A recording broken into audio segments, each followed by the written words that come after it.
Hello everyone, అందరికీ నమస్కారం అండి. Welcome back to our channel. ఎలా ఉన్నారండి? అందరూ బాగున్నారని అనుకుంటున్నాను. అందరికీ మంచి జరగాలని అయితే మనస్ఫూర్తిగా కోరుకుంటూ ఉన్నాను. ముందుగా అందరికీ హ్యాపీ ఉగాది బిలేటెడ్గా ఎందుకు చెప్తున్నానంటే ఈరోజు వీడియో పెడుతున్నాను కదా, సో అందుకే బిలేటెడ్గా అని చెప్తున్నాను అనమాట.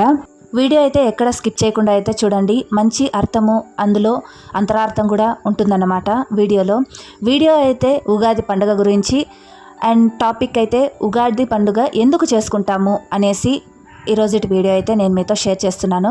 నేనైతే ఇక్కడ ఇంట్లో మొత్తము క్లీన్ చేసుకొని ఈ విధంగా అయితే అలంకారం అనేది చేసుకున్నాను. ఉగాది పండుగ రోజున కానీ ఏ పండుగన్నా అవనివ్వండి, తోరణాలు చాలా ఇంపార్టెంట్ అనమాట. సకల దేవతలను ఆహ్వానించేది మన గడపలే. సో అందుకే గడపలని అందంగా పూలతోటి మరియు మామిడాకులు తర్వాత వేపాకుతోటి అయితే అలంకారం అయితే చేసుకోవాలి. ఈ విధంగా అయితే నేను ముందు రోజే అన్ని క్లీన్ చేసి పెట్టుకున్నాను అనమాట దేవుడి గదిలో. సో ఇక్కడైతే నేను పూలతోటి అలంకారం అయితే చేసుకున్నాను. ఇక్కడ నైవేద్యంగా అన్నము, చారు ఇంకా వడలైతే చేసి పెట్టాను. తర్వాత మన ఉగాది స్పెషల్ ఉగాది పచ్చడి అయితే పెట్టేస్తానమాట. సో ఇక్కడైతే వీడియో అయితే కంటిన్యూ అవుతుంది. మనమైతే టాపిక్లోకి వెళ్ళిపోదాము. ఉగాది పండుగ ఎందుకు చేసుకుంటారు అనేసి అయితే మనం ఫస్ట్ తెలుసుకుందామండి. ఉగాది పండుగ గురించి తెలుసుకునే ముందు మనము ఫస్ట్ ఉగాది అంటే అర్థం తెలుసుకోవాలన్నమాట. ఉగాది అనేది సంస్కృతంలో యుగాది అనే పదం నుంచి వెలువడిందనమాట. సో యుగాది అంటే యుగానికి ఆది, అంటే యుగానికి కొత్త ప్రారంభము అని అర్థం అన్నమాట.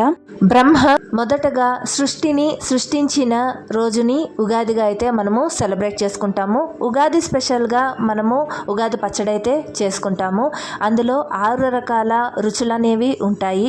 6 రకాల రుచులు అనేది 6 రకాల అనుభవాలకు, పరిస్థితులకు కారణంగా చెప్పుకుంటాము. ఈ 6 రకాల రుచులు మరియు పదార్థాలు ఏవో తెలుసుకుందాము. మొదటగా తీపి. నేను ఇప్పుడు తీపి అనగానే అందరికీ స్వీట్స్ గుర్తొచ్చేస్తుంటాయి. కాదండి, స్వీట్స్ చేయకముందు మనకు చెరకు నుంచి రసం అయితే తీసి దాన్ని బెల్లం చేస్తారు కదా, సో తీపికి గుర్తు బెల్లం అనమాట. తర్వాత చేదుకు గుర్తు వేప పువ్వు అనమాట. వేపాకు వేసుకుంటారు చాలామంది తినేవాళ్ళు, బట్ అయితే వేప పువ్వే చాలండి, అది కూడా మనకి చేదుకి గుర్తుగా ఉంటుంది. నెక్స్ట్ తర్వాత వచ్చి పులుపుకు గుర్తుగా చింతపండు అయితే యూజ్ చేస్తారు. తర్వాత వగరుకు గుర్తుగా మామిడి పిందె. మనకు ఉగాదికి మామిడి పిందెలే దొరుకుతాయన్నమాట న్యాచురల్గా అయితే, బట్ అయితే ఇప్పుడు మామిడి కాయలు ఏంటి, మామిడి పండ్లు కూడా దొరుకుతూ ఉన్నాయి. ఆ తర్వాత అయితే కారానికి గుర్తుగా మనము మిరపకాయలు లేవండి, ఆ కాలంలో మిరియాలు ఉండేవన్నమాట. సో మిరియాలు అయితే యూజ్ చేస్తారు. తర్వాత వచ్చి మనకు ఉప్పు అయితే యాడ్ చేస్తారు. ఉప్పు లేకపోతే రుచే తెలీదు. అసలు ఏ రుచి అయినా సరే ఉప్పు పడందే మనకు రుచి తెలియదు అనమాట. సో అలా మన ఉగాది పచ్చడిని ఈ 6 రకాల రుచులతోటైతే పదార్థాలతోటైతే మనము తయారు చేసుకుంటూ ఉంటాము. ఆ 6 రకాల పదార్థాలు అనేవి మనకు ఒక్కొక్క పరిస్థితికి గుర్తుగా ఉంటుందన్నమాట. ఈ 6 రకాల రుచులు మన జీవితంలో సరిసమానంగా ఉంటేనే మన జీవితం అనేది సవ్యంగా సాగుతుంది అనేసి ప్రతీకగా మనము ఉగాది పచ్చడి అనేది చేసుకుంటూ ఉంటాము. ఉగాది పచ్చడి చేసుకొని ముందుగా మనమైతే దేవుని ముందు పెట్టి పూజ అయితే జరిపించి, ఆ తర్వాత ఇంట్లో ఉన్నటువంటి చిన్నపిల్లలు మరియు చిన్నవాళ్ళు అందరూ పెద్దవాళ్ళకైతే ఉగాది పచ్చడిని అయితే ఇచ్చి వాళ్ళ దగ్గర ఆశీర్వాదం అయితే తీసుకుంటారు. ఈ విధంగా ఎందుకు చేస్తారు అంటే ఈ 6 రకాల రుచులు అనేది ఒక్కో రుచి ఒక్కొక్క పరిస్థితికి ఒక్కొక్క అనుభవాన్ని మనకు ఇస్తుందన్నమాట. మొదటగా తీపి అనగానే మనకు ఏమనిపిస్తుంది, సంతోషం అనేది గుర్తొస్తుంది, అబ్బా ఎంత బాగుంది అని. చేదు అనగానే వికారంగా ముఖం పెడతాము, అదే బాధ. రెండవది వచ్చి పులుపు అనగానే మనకు తెలియకుండానే మన నోట్లో నీళ్ళైతే ఊరిపోతాయి అన్నమాట. సో అది ఆశ్చర్యం, మనకు తెలియకుండానే జరిగిపోతుంది. అది తెలుసుకున్న వెంటనే ఆశ్చర్యపడతాం అనమాట. నెక్స్ట్ వగరు అనేది మనకు ఉన్నటువంటి గుణాలలో అసహ్యం అనే ఒక గుణం అనేది ఉంటుంది. అది ప్రతి ఒక్కరిలోనూ ఉంటుందన్నమాట. అంటే కొందరికి ఎక్కువగా కొందరికి తక్కువగా ఉంటుంది. దీనికి మరో పేరుగా పొగరు అని కూడా చెప్పుకోవచ్చు అనమాట. నెక్స్ట్ అయితే మనము కోపం విషయంలోకి వెళ్ళిపోతాం. సారీ, కోపం కాదండి, కారం విషయంలోకి అయితే వెళ్దాము. కారంకి మనము కోపము అనే గుణంతో అయితే పోలుస్తామన్నమాట. నెక్స్ట్ అయితే ఉప్పు అనేది సహనంతో పోల్చాలి. ఎందుకంటే ఉప్పు అనేది లేకపోతే ఇక్కడ నేను చెప్పినటువంటి ఏ రుచులు మనకి రుచి పడవన్నమాట.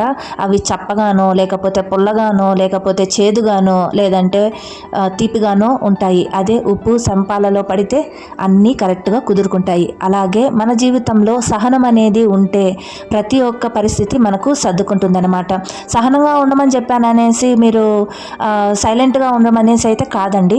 ఉప్పు ఎక్కువైతే మనం అది కూడా తినలేము, ఉప్పు తక్కువైనా తినలేము. అలా ఎలా వ్యవహరించాలో అలా వ్యవహరిస్తూ ఉంటే మనకు అన్ని రకాల పరిస్థితులు అనేది చక్కబడతాయన్నమాట. అలా ఉప్పుని ఎలాగైతే మనము అన్ని రుచులను సమపాలలో చేయడానికి ఉపయోగిస్తామో అలానే మన సహనాన్ని కూడా ప్రతి ఒక్క పరిస్థితిలోనూ సిచ్యువేషన్కి తగ్గట్లుగా ఉపయోగించుకోవాలన్నమాట.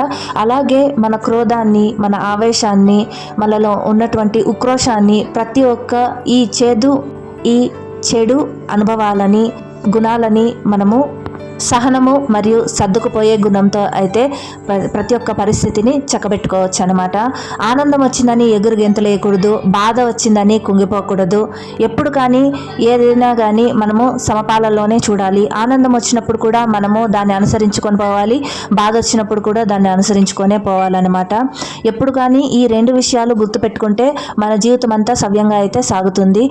సో ఇలాంటి పెద్ద పెద్ద సిచ్యువేషన్స్ అనేవి పిల్లలకి తెలియదు కదా.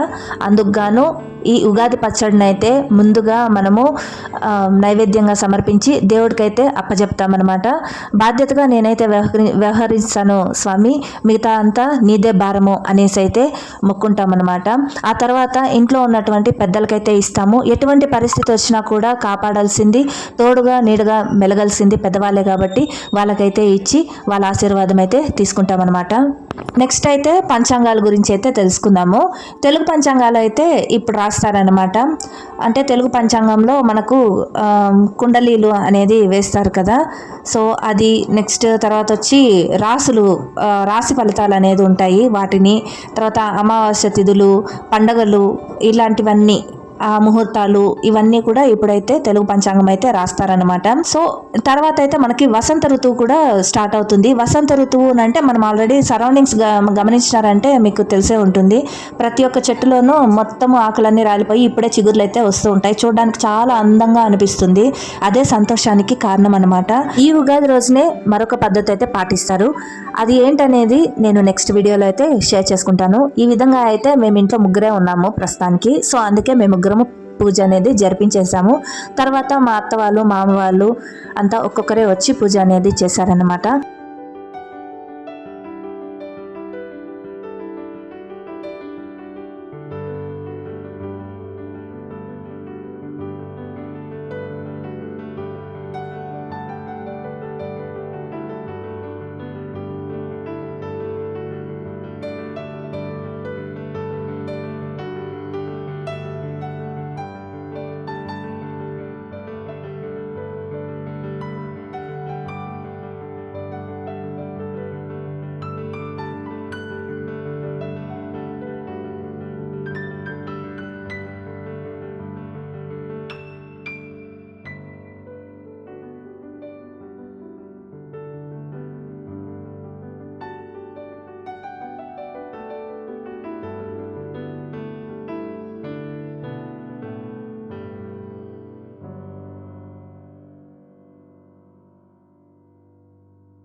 సో గైస్ చూసారు కదండి, ఇలా అయితే మేము ఇంట్లో ఉగాది పండుగ అనేది జరుపుకున్నాము.